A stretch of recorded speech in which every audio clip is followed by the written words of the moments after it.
Hey guys, welcome back to The Readers. I hope you are having an amazing day. Let's get right into the stories. The first one is a pro-revenge story. It was a wild start to last Monday when I fired up my truck at 3:15 a.m., waking up the whole neighborhood. Turns out some knuckleheads had swiped my hollowed-out catalytic converters. These geniuses didn't notice my neighbor's security cameras, which pretty much gave them away. The culprits were two local kids cruising around in a beat-up police Crown Victoria. Instead of calling the cops, I rang up my buddy Mike in code enforcement. I told him my plan, and he passed the info to the police that I was finally going to do a nuisance tow on that Crown Vic. Their car was far from street legal. No plates, no insurance, busted taillights, and a trash sound system that made it rattle like crazy. These guys spent most of their time hanging out at Clucky's Chicken Shack, smoking and causing trouble. No clue where they got their cash, but I bet stealing catalytic converters was part of their money-making scheme. I spotted their car on a quiet street and called it in. "Hey Mike, I've got eyes on the target. We good to go?" I asked. "You're all clear, buddy. Teach those punks a lesson," Mike replied. I towed it straight to the police station. The cops tried to run an owner check with the VIN, only to discover it hadn't been registered since 2019. The owner wasn't even one of the kids. Some guy had sold it to them without a title due to all the back registration owed. Officer Johnson came out and said, "Well, looks like we've got ourselves a ghost car. Take it to the junkyard until we can get a black title." Meanwhile, these two idiots were running all over town looking for their car. They thought one of their friends had stolen it as a prank. The key lock was so worn out you could start it with any car key. They eventually found it at Big Joe's junkyard and tried to steal it back. One of them distracted Big Joe while the other went for the car. But Joe was no fool. He'd cut the drive shaft beforehand. I missed out on this part, but I heard they got arrested trying to steal their own car back. Then they had to watch as Joe used a crane to rip the car to shreds. When I saw the remains later, it looked like a giant toddler had torn it down to the bare frame out of curiosity. They've been out of jail for a few days now, but haven't left their trailer. I did a drive-by earlier and noticed a beat-up Jeep Liberty in their driveway, also without plates. I called Mike again. "Mike, looks like our friends got themselves a new ride. Same deal, no plates." "Got it, we'll keep an eye out. If you see it on the street, give us a call," Mike responded. "I'm already working with the cops to take that one too if I see it out in public. This time I won't miss the show." As I drove away, I couldn't help but chuckle. Lesson learned, boys. Don't mess with a man's truck. The next one is an entitled People's story. I never thought I'd be telling a story about my 3-year-old son getting sued, but here we are. It all started when we moved into our new house in a quiet suburban neighborhood last year. We were thrilled to have a big backyard for our energetic toddler Tommy to run around in.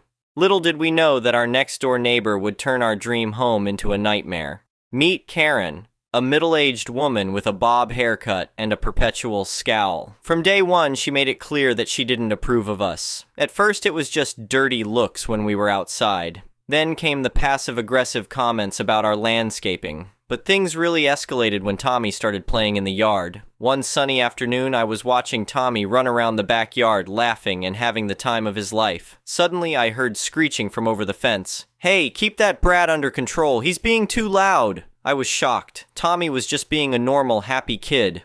I tried to reason with Karen. "He's just playing. Kids make noise sometimes. It's perfectly normal." Karen's face turned red. "I don't care. I work from home and I can't concentrate with all this racket. If you can't keep him quiet, I'll call the police." I was stunned into silence. Call the police on a toddler for playing? It seemed ridiculous. I brought Tommy inside, not wanting to escalate things further, but that was just the beginning.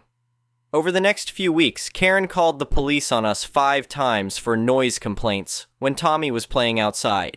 Each time the officers would show up, see it was just a kid playing, and leave without taking any action. They started to get annoyed with Karen's frivolous calls.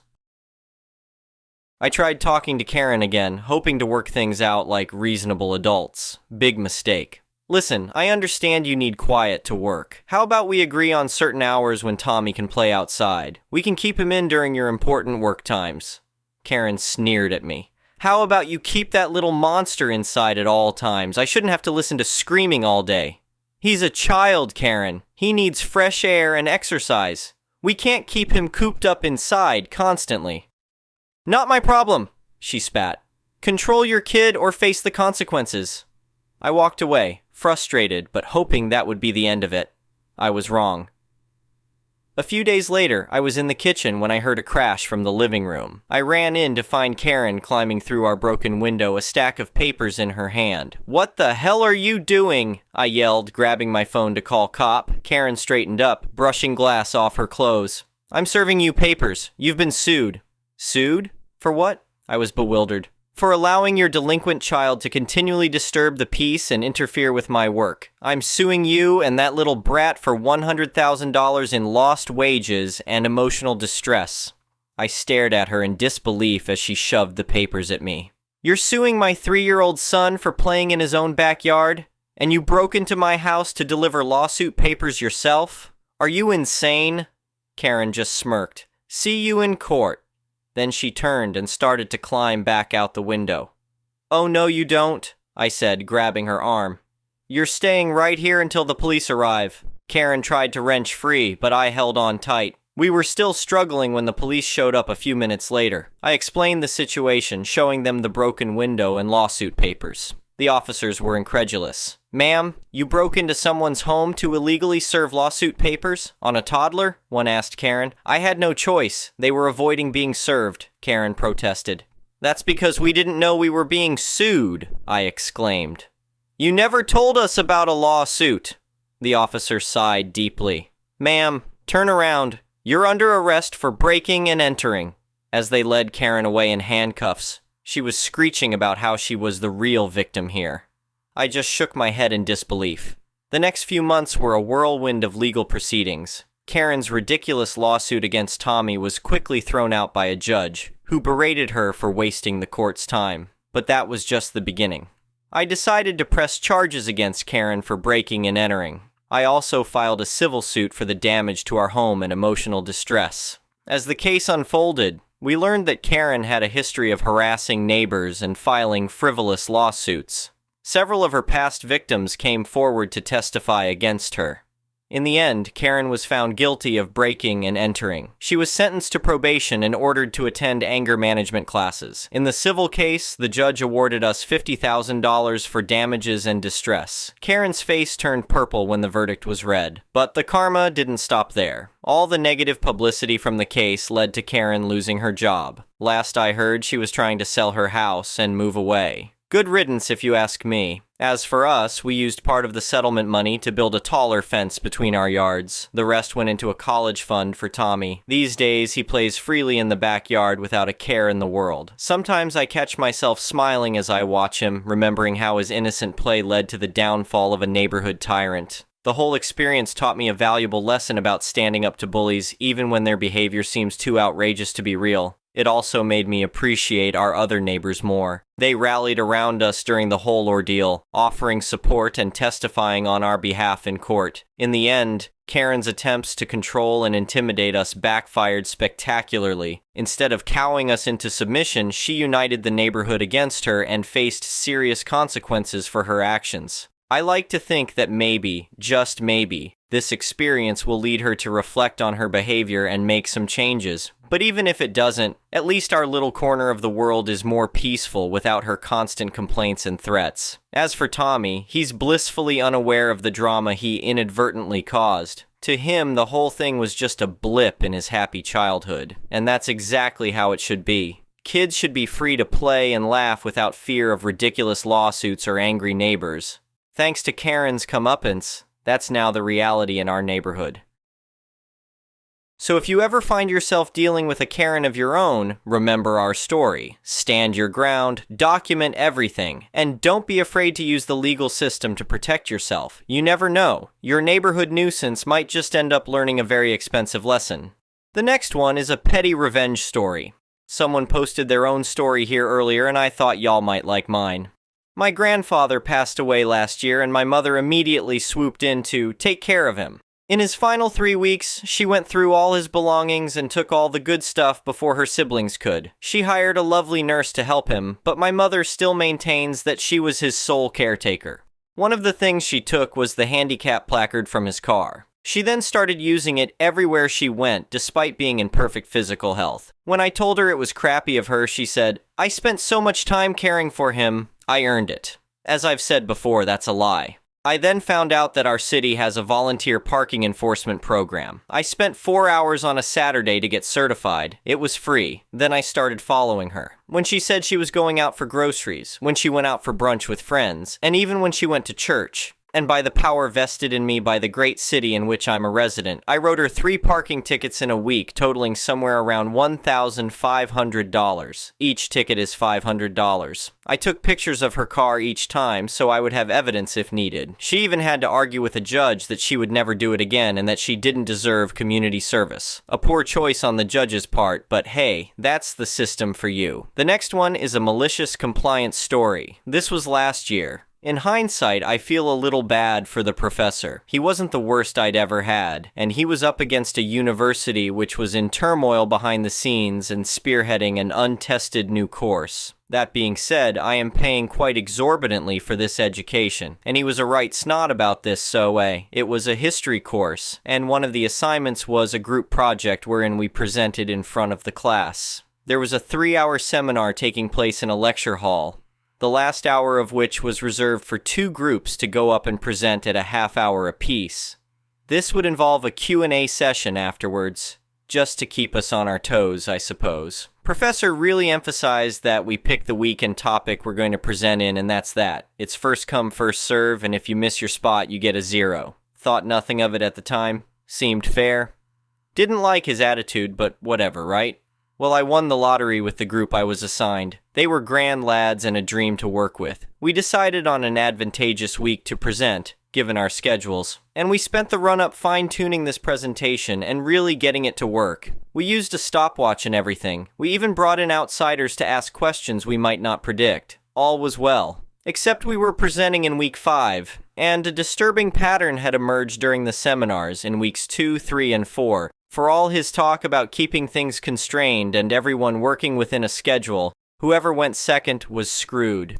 The first group always ran long, and the second group had to make do with, at most, 20 minutes. You could see the stress on their faces. So come week 5, the rest of my group, a little bit more nervous than I am, worries aloud about whether all of our careful planning will be for pot. I decide to throw a Hail Mary thinking that the worst I could get is a no, right? So I go up right before class starts and ask the prof what are the odds we might go on first out of the 2. After all, we're sure we have this down to 30 minutes. The dude proceeds to rake me across the coals in front of everyone. It was a normal speaking voice, but the podium was right by the door, and people were filing in. Tells me not to ask such a stupid question and to go back to my seat. I go back, tail between my legs, pissed off, and sit with steam shooting out of my ears for the next 2 hours. Sure enough, the other group goes first. And sure enough, they run long. We shoot concerned looks to the professor who is too busy watching the other group to notice. Come 50 minutes in and the first group is just about wrapping up. The guys in my group are silently freaking out about this. Nightmare, right? That's when the prof stands up, polite applause all around, and then says, "Well, I guess we're finishing early today, huh?" Like a scene out of a courtroom drama, the 4 of us stand up like a shot and ask what the hell is going on. He can't quite hear us from back, and we're all talking at once, so he asks, "What's going on?" I charge down those steps like King Kong. In the same tone of voice, in front of the same door that people were now filing out of, I tell this guy that we're booked for the assignment today and we have something prepared. Well, what? Turns out he totally plumb forgot that we were presenting today, and that's why he was so mad at my suggestion earlier. So I tell him we're presenting now, to an empty room, or he's giving us 100. The poor guy sure did try. Insisted we hadn't signed up this week. We had. Insisted that he could schedule us in next week, even assuming 2 of 4 of our group weren't away on placement for their teaching degree we booked for this week as ordered. Insisted that he had somewhere to be. Not my problem, mate. Dude just had to wear it. After making a phone call to, presumably, his next appointment, he had to stand there, white as a sheet, and wear it. I'll never forget the look on his face. So we presented to a lecture hall empty of all but the professor and 2 students who, I guess, wanted to see more of the show. We got a great grade to boot. The next one is an entitled people's story. So last month, my 10-year-old niece, named Ellie, and I were at a McDonald's. I promised her a Happy Meals the next time she visited, if she passed her spelling test. On the day that she came over, I opened the door to a beaming, joyful 10-year-old. holding up her spelling test with a 100 written on it in red ink, a smiley face, and the words, "Keep it up," on it. I was proud of her, considering how much she had been practicing her spelling prior to the test. So, as promised, I took her to McDonald's where she got her Happy Meal, whereas I got a double quarter pounder with cheese, bacon, and a large fry. Before you guys judge me, I really love McDonald's. Anyway, about 5 minutes into us getting our food, a homeless man walks in. We'll name him Rocco. Rocco was a generally chill guy, who normally just sat on the park bench alone. He never asked for money, just for food. Everyone in the neighborhood who got to know Rocco liked having him around, since he never caused any problems for anyone. So when he walked into the McDonald's, I figured that Lady Luck was finally smiling on him. Rocco goes up to the counter and places his order. A bacon McDouble wall, a small fry, and small drink. Here is where things got a bit messed up. After the employee took Rocco's order, the employee took Rocco's money, put it in his pocket, and then demanded that Rocco leave. Rocco tried to protest, which he had every right to, considering that he paid for his food. But the employee was not having it. This upset Ellie, which I didn't notice until she pulled on my shirt and asked, "Why are they kicking Mr. Rocco out? Did he do something wrong?" As I'm getting ready to answer her question, the employee starts in on Rocco again, threatening to call the cops if he didn't leave. Rocco tried to compromise, asked if he could at least get his money back before he left, but the employee essentially told Rocco to kick rocks. So reluctantly, Rocco left and sat outside. I was getting ready to say something, but another customer beat me to it. A middle-aged African-American woman with who I assume were her 2 kids who were also worried about Rocco. The woman walks up to the counter and then proceeds to ask the employee if he knows how much he just messed up. The employee shrugged nonchalantly and asked her what she was talking about. She then pointed out that what he did was considered theft. From what she explained, if someone pays for food but doesn't get their food, and the employee refuses to give the customer their money back, that's considered stealing. And since Rocco had both placed and paid for his order by pocketing Rocco's money and then kicking him out, the employee basically just robbed a homeless guy. The employee then tries to justify his actions, saying that he was saving Rocco from himself because if he gave Rocco his money back, he was just going to use it to buy drugs. The lady then responds, pointing out that if drugs were really what Rocco wanted, then he wouldn't have came into a McDonald's to get a burger. What makes the employee's statement even more messed up is that Rocco is a proud, straight edge guy, which everyone knew, but the employee apparently didn't. Here's where the ownage comes in. So, as it turned out, the lady who confronted the employee was actually someone from corporate. When she revealed who she was, the color left the employee's face. By this time, Ellie and I had finished our meals and were on our way out the door. As we're leaving, we hear the store manager and the lady from corporate ripping into the employee, calling him unprofessional and telling him how his actions don't represent how McDonald's treats their customers. I didn't hear what happened after that until last week. When I went in for lunch, as I'm walking in, I noticed a new employee at the register, so I asked one of the other employees what happened from what they told me. The employee was required to give Rocco his money back, plus Rocco's order, and then he was fired immediately after. Fast forward to yesterday. I'm on my way home from work when I run into Rocco with a big smile on his face. I smile back and ask him how he's doing. He explains that he actually had a job interview earlier in the week as a dishwasher at a local bistro for $12 an hour. He tells me that they hired him on the spot because of his personality, his character, and how he presented himself at the interview. I told him how happy I was for him, and that I hopes things continued working out for him. We then went to McDonald's, shared a 20-piece chicken McNugget, and then went our separate ways. The next one is an entitled parent story. I'm gonna go off on a limb here and say that entitled parents pressuring their children into giving them grandkids isn't exactly a novel concept on this sub, but I hope that you'll allow me to toss my own 2 cents into the pile. Ever since I was young, my father, divorced from my mother, who has 1 child not with him, has always commented on how he can't wait to have grandkids. I am his only child, and none of his siblings have children either, for that matter, so I'm basically the last in line for his side of my family. I never really thought too much of it, but as I grew into adulthood, my father became much more interested in my relationship status, encouraging me into heterosexual relationships, including setting me up on dates without my permission, and getting upset whenever I entered into homosexual relationships. I'm bisexual. Of course, he always threw out the typical biphobic, "Okay, but once you're done experimenting, you'll settle down and have kids at some point, right?" and I just kind of brushed it off because it wasn't worth arguing with him over it, or arguing with him over anything for that matter. That being said, I had long thought about the idea of having biological children when I was younger, whether it would be through natural or artificial means, depending on the sex of who I settled down with, and I sometimes even found myself excited by the idea. Eventually, though, I settled on the idea that I had too many hereditary health issues that I didn't want to pass on to any potential biological children.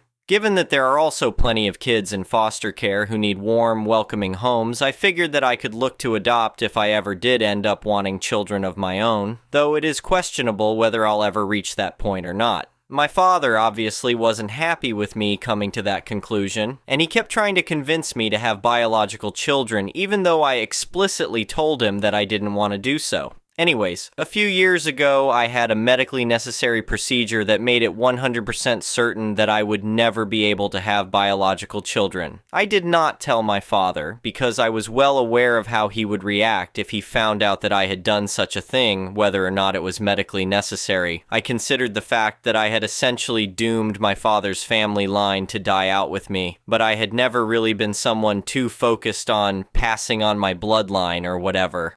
Around the same time as I had my procedure, my father entered into a relationship with a woman from the Philippines that he had been set up with by other Filipino women local to where we ourselves live. My father, of course, kept going on and on about his girlfriend's grandkids, and how whenever he went to visit her in the Philippines, said grandkids would call him Grandpa. Long story short on that end, the Filipino woman in question immigrated to the United States to marry and live with my father, though it was far more of a bang-maid situation than it was even remotely a loving marriage. The woman herself was incredibly sweet, however, and I loved calling her my stepmom and spending time with her. Just recently, a couple of years after she married my father, she ended up divorcing him and returning to the Philippines. As you might imagine, my father is not a good person, and I absolutely cannot blame anyone for wanting to get away from him. My father was, of course, very torn up about the whole situation, though he obviously never accepted any responsibility for the matter, always just blaming my stepmom, and came over to the house where me, my biological mother, and my stepfather lived together in order to complain about everything. During one of his rantings and ravings, he said the following: part of the reason that I married her was so that I could say that I at least kind of have grandkids, since you haven't given me any yet. I'm getting older, and I don't want to die without grandkids. To say that me, my mom, and my stepdad were shocked that he actually finally came out and said it would be an understatement. Feeling extremely petty in the moment, I told him about my procedure and about how I would never be giving him any grandkids and how he would inevitably be dying without them. The whole thing blew up into a massive argument, as you can imagine, that ultimately ended with my father getting kicked out of the house by my stepdad. Things have cooled down since then, but my father hasn't brought up the grandkids thing up again directly, though he loves to needle me indirectly about it. So, yeah, there you go. I didn't want to have biological children, so my father married a mail-order bride partially in order to have grandkids that he could claim as his own, and then once divorced, blamed me for the fact that he was going to die without any grandkids. Honestly, if he hadn't been such a terrible husband to all of his wives, maybe he could have had another kid to give him grandchildren, but Celeste la vie. Thank you for watching. I would really appreciate it if you could like the video and subscribe to our channel if you haven't already. We'll see you again tomorrow.